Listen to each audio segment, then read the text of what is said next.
Hello and welcome to episode 7 of Talking with Famous People. I'm your host Eric, and today we'll be speaking with Famous Person Gibbons. So stick around and enjoy the show. Talking with Famous People. Gibbons. Next question. Yeah, I just play songs. Next question. Do you make things in other media at all? No, not really. Next question. Do you write down things like grocery lists? Oh, I love lists. Would you say that list is a medium distinct from text? Is list a medium distinct from text? Yeah. Yeah, I think lists are their own wonderful world. Their whole world? Because I was thinking text, and now here you go attributing them planet status. You play musical instruments, probably more than one, I'm guessing, correct? Yeah. You play the guitar, I know that. Yes. Do you play the bass? Yes. Do you play the drums? Yes. I don't know how well you play the drum. Do you play the piano?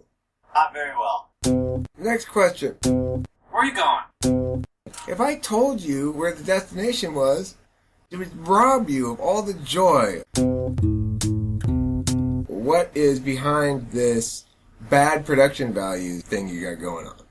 Explain it. Why? Justify to me. Justify to me. Bad. Hey, hold on. Let's bring this thing to a grinding halt. Let's bring this thing to Okay. Justify intentionally using bad production. What do you want to know about that? Why it happened? I want you to describe to me your philosophy regarding recording and production, artistic biases, but in a neutral sense. I have biases towards bad sounding recordings. Why, though?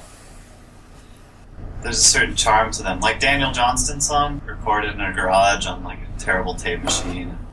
Would they be worse or better songs if they were recorded differently?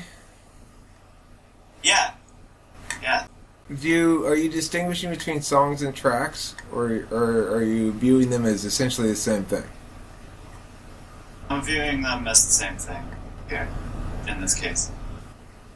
If you were to view them as distinct, would the distinction you make preclude the song from being any different based on how it's recorded, assuming the arrangement's the same?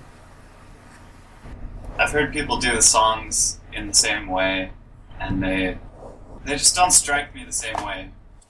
If you get used to a certain studio version of a track and then you hear a live version of it, you're annoyed by the differences.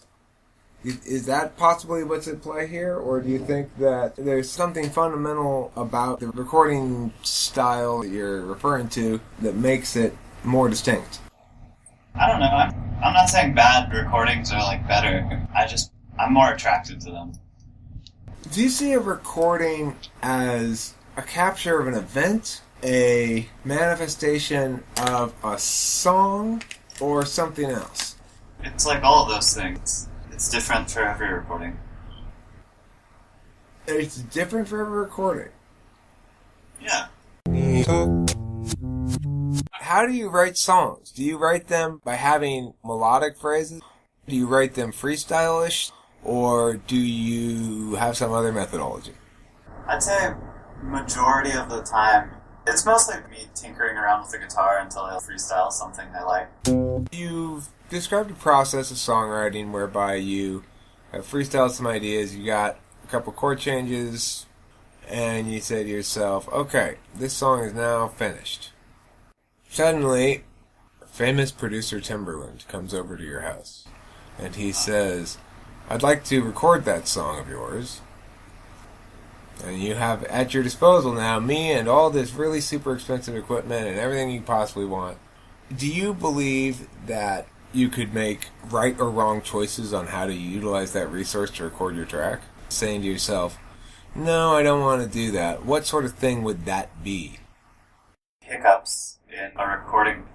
You think something's going to work out better than it does, and you just kind of scratch the whole idea of doing that section the way you wanted to do that section. When a section doesn't pass scrutiny in that fashion, would you say that that is more likely to be an idea problem, an execution problem, or a production equipment-y kind of a problem? It's usually an idea or an execution problem. How well does your own stuff age with you? In other words, when you are a year out from something you recorded a year ago, how do you feel about it? It usually ages pretty well with me. Some things I'll like cringe at when I listen to them, and think, oh, what was I thinking doing this? But are you more likely to cringe at melodic phrases, or do you find it more likely to occur towards lyrics? I'd say a majority of the things that I cringe at are execution of my singing, doing something too hastily and not taking time to make it fit well with everything else. When I'm most unhappy with my old stuff is when I was trying to be cool or something, trying to be edgy. Do you have something like that from your artistic past that you feel as though represents a juvenile manifestation of yourself? There's definitely recordings I have of myself where I'm just like, I feel like it was me trying to be weird or like quirky just for the sake of being quirky.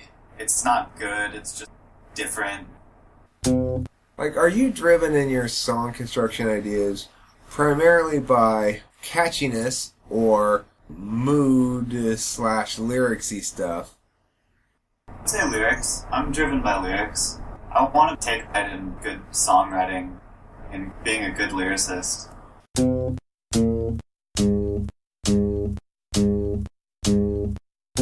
You were on the court for the Poop Gathering Festival, and he just saw you and was immediately smitten. Is that true? What festival? The Poop Gathering Festival. Don't act like you don't know what the Poop Gathering Festival is. Oh yeah, I remember that. That concludes another exciting episode of Talking with Famous People. I'm your host, Eric, and today we've spoken with Famous Person Gibbons. There will be a part 2 to our conversation, with plenty more exciting commentaries and banters.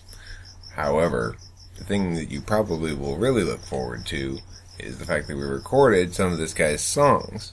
So, if Matt successfully pushed the button, you'll hear it next episode. Talking with famous people. Thanks for listening.